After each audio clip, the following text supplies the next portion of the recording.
नमस्कार, स्वागत है फिर से सभी का नमः संस्कृताई चैनल पर। आज की वीडियो में हम संस्कृत साहित्य से कालिदास द्वारा रचित रघुवंशम महाकाव्य के बारे में जानेंगे। देखिए, यह वीडियो विशेषकर टीजीटी और पीजीटी के लिए है और जो पीजीटी एग्ज़ाम 30 जुलाई को होने वाला है, विशेषकर उसके लिए लाभदायक है। इसमें क्या है कि जो किसी भी कारणवश विस्तार से नहीं पढ़ पाए हैं महाकाव्य वगैरह के लिए, उनके लिए यह विशेष लाभदायक है, क्योंकि यह वीडियो जो है विस्तृत न होते हुए भी मैंने विस्तार से इसमें बताने की कोशिश की है और अब मैं ऐसी ही वीडियो इस पर डालूंगी जो कि पीजीटी एग्ज़ाम के लिए लाभदायक हो।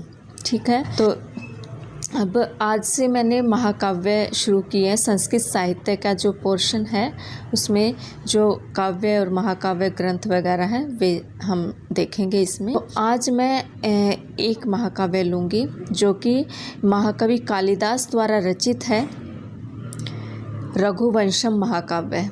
ठीक है, इस महाकाव्य को क्या है कि जो महाकवि कालिदास थे उनकी अंतिम कृति जिसको माना गया है वह है रघुवंशम महाकाव्य।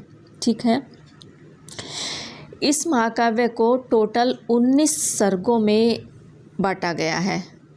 इसमें रघुवंशम में कितने सर्ग हैं? 19। और इसमें टोटल श्लोकों की संख्या जो है वह है 1569 टोटल श्लोक हैं इसमें, और 31 सूर्यवंशी राजाओं का इसमें वर्णन किया गया है। ठीक है, अब इसमें भी आपके 4 क्वेश्चन मैंने अभी 4 क्वेश्चन के आंसर अभी बता दिए मैंने, जैसे कि रघुवंशम महाकाव्य किसकी रचना है? महाकवि कालिदास की, या महाकवि कालिदास का जो अंतिम कृति है वह कौन सी है? रघुवंशम। रघुवंशम कितने सर्गों में विभक्त है? 19 सर्गों में। रघुवंशम में कुल श्लोकों की संख्या कितनी है? 1569। रघुवंशम में कुल कितने राजाओं का, टोटल कितने राजाओं का वर्णन किया गया है?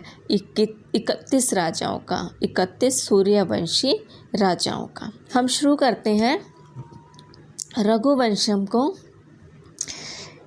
इसमें देखिए, इसका प्रारंभ सूर्यवंशी राजा दिलीप के वर्णन और अवसान राजा अग्निवर्ण से होता है। अर्थात क्वेश्चन यहाँ यह बनता है कि रघुवंशम महाकाव्य के पहले राजा कौन थे? तो राजा दिलीप। ठीक है, और अंतिम राजा अवसान अर्थात अंतिम राजा कौन थे? अग्निवर्ण।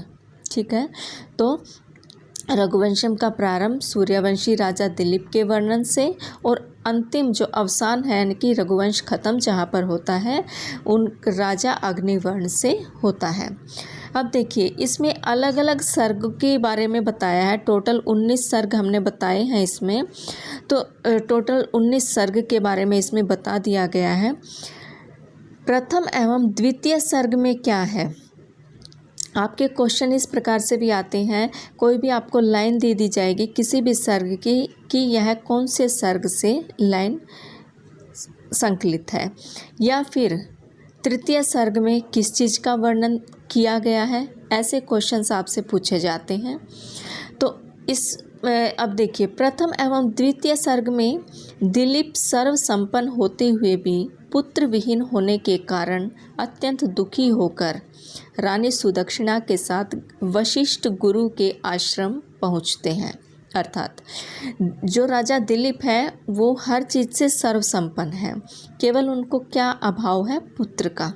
पुत्र उनके पास नहीं है, तो इस चीज़ से दुखी होकर वे अपनी रानी सुदक्षिणा के साथ किसके आश्रम में पहुंचते हैं? वशिष्ठ गुरु के आश्रम में पहुंचते हैं। वशिष्ठ के आदेशानुसार राजा कामधेनु की पुत्री नंदिनी की सेवा का व्रत लेते हैं।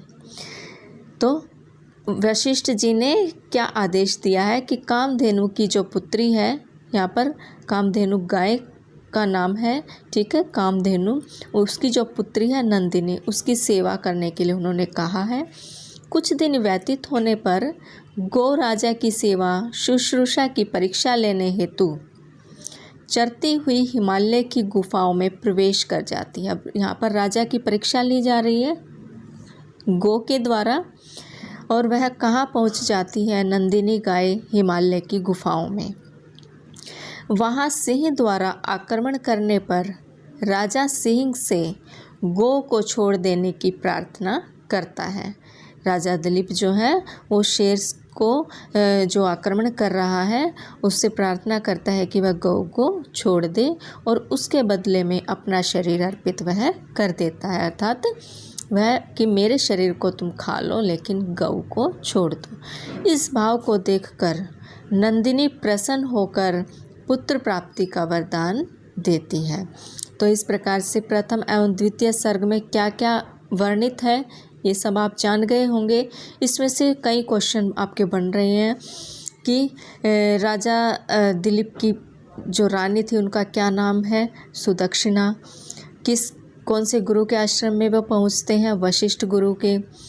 और किस गाय की सेवा की है उन्होंने? पुत्र प्राप्ति के लिए नंदिनी की।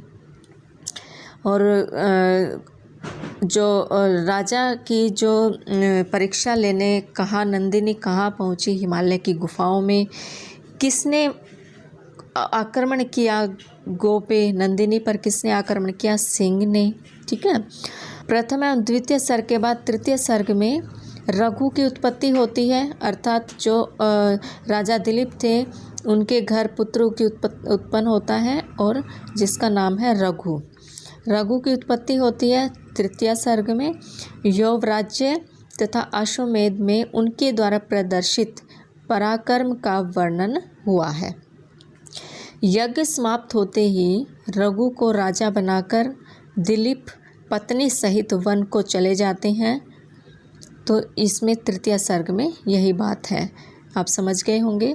चतुर्थ सर्ग में क्या है? रघु दिग्विजय का वृत्तांत वर्णित है। ठीक है। फिर पंचम सर्ग में क्या है? रघु की दानशीलता का चित्रण हुआ है। उनका राजकोष उनकी असीम दान वृत्ति के कारण रिक्त हो जाता है। ठीक है। दान वृत्ति अर्थात वो दान ही उन्होंने इतना कर दिया कि जो भी उनके पास था सब कुछ खाली हो जाता है। और तभी कोत्स नामक एक ब्रह्मचारी विप्र 14 करोड़ स्वर्ण मुद्राएं मांगने के लिए आते हैं। जब उनके पास सब कुछ समाप्त हो जाता है उस समय आते हैं कोत्स नामक एक ब्रह्मचारी। ठीक है।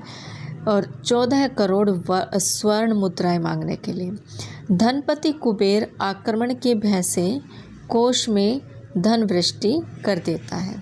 ठीक है। धनपति कुबेर आक्रमण के भय से कोष में क्या कर देता है? धन वृष्टि कर देता है।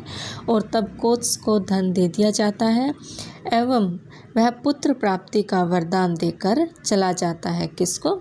रघु को। यह पंचम सर्ग जो है आपकी 12th क्लास की बुक में चैप्टर दिया हुआ है रघुवंशम का पंचम सर्ग, उसमें दिया हुआ है। काफ़ी डिटेल से उस चैप्टर में इन्होंने बताया है। तो 12th जैसा कि मैं पहले भी कह चुकी हूँ कि 6 to 12th की NCERT की बुक्स जो हैं वो आप ज़रूर कवर करें। उसके बाद षष्ठ सप्त अष्ट सर्ग में अज का जन्म, अज अब रघु से जो उत्पन्न हुआ है अज है, अज का जन्म है षष्ठ सप्त और अष्ट सर्ग में। इंदुमती स्वयंवर अन्य राजाओं को परास्त कर अज का हृदय विदारक विलाप वर्णित है। नवम पंचदश सर्ग तक रामचरित्र वर्णित है। अब 9वें से लेकर 15वें सर्ग तक राम के चरित्र का वर्णन है। 14वें सर्ग में सीता चरित्र का वर्णन है। ये इम्पोर्टेंट है कि रामचरित्र का वर्णन कहाँ पर है? 9वें से लेकर 15वें सर्ग तक। और सीता चरित्र का वर्णन कौन से सर्ग में है? 14वें सर्ग में। राम द्वारा परित्यक्ता अर्थात छोड़ दिया जाना गर्भवती जनक नंदिनी के प्रणय संदेश में जो आत्मगौरव, जो विवशता, दैन्य तथा स्नेह पंजीभूत है, यह पतिव्रता नारी के चरित्र का चरम उत्कर्ष है। षोडश सर्ग में 16वें सर्ग में नाटकीय तत्वों का सुंदर आभास मिलता है। रात्रि काल में कुश के शयन कक्ष में अयोध्या देवी का आगमन और उसके द्वारा कथित अयोध्या का दुखद वर्णन अत्यंत हृदयस्पर्शी है। इसी में कुश के जल विहार का सजीव चित्रण भी उपलब्ध होता है। लव और कुश का जन्म हो जाता है षोडश सर्ग में, और इसमें रात्रि काल में जो है कुश है जो वो शयन कक्ष में होते हैं। अयोध्या देवी का आगमन वहाँ पर होता है और उसके द्वारा जो कहा गया अयोध्या का दुखद वर्णन इसमें बहुत ही हृदयस्पर्शी है। 17वें सर्ग में पुत्र अतिथि का चरित्र चित्रित किया गया। पुत्र अतिथि कहाँ पर? अयोध्या में जब वो लव और कुश चले गए हैं तो वहाँ पर पुत्र अतिथि का चरित्र चित्रित सप्तदश सर्ग में 17वें सर्ग में। फिर है अष्टादश सर्ग में 18वें सर्ग में क्या है?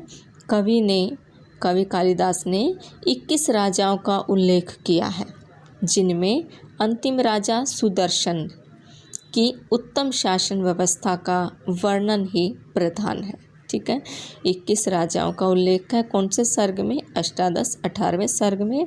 और जिनमें अंतिम राजा कौन है? सुदर्शन।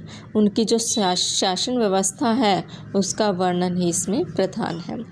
नवदश सर्ग 19वां सर्ग जो कि लास्ट है में सुदर्शन के पुत्र अग्निवर्ण की कामुकता, विलासिता एवं दुखद मृत्यु का भावुक चित्रण इसमें हुआ है।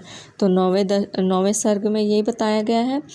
तो जो अग्निवर्ण है, जैसे कि हमने शुरू में ही बताया था कि राजा दिलीप से रघुवंश की शुरुआत होती है और अंतिम राजा कौन होते हैं? अग्निवर्ण होते हैं। ठीक है, इसके हम कुछ अंश देख लेते हैं रघुवंश के। रघुवंश के अंश में जैसे ग्रंथ कौन सा है? रघुवंशम है। ग्रंथकार कौन है? कालिदास। काव्य विधा क्या है? महाकाव्य है यह। सर्ग इसमें 19 है। श्लोक 1569। प्रमुख रस क्या है? श्रृंगार। रस भी विशेषकर बहुत बार पूछे जाते हैं कि प्रमुख रस रघुवंशम में श्रृंगार है। उपजीव्य क्या है? रामायण, अर्थात रामायण पर आधारित है। नायक और नायिका कौन है इसके? श्री राम और सीता। समय क्या है रघुवंशम का? 150 ईसा पूर्व से 475 ईस्वी तक। विशेष क्या है इसमें कि इसमें 31 राजाओं का वर्णन किया गया है। इस प्रकार से रघुवंशम महाकाव्य के जो मेन पॉइंट थे वो हमने पढ़ लिए हैं। उम्मीद करती हूँ आपको अच्छे से क्लियर हो गए होंगे। इसकी आप रिवीजन रखिए, अपनी रिवीजन इस पे रखिए अच्छे से। धन्यवाद।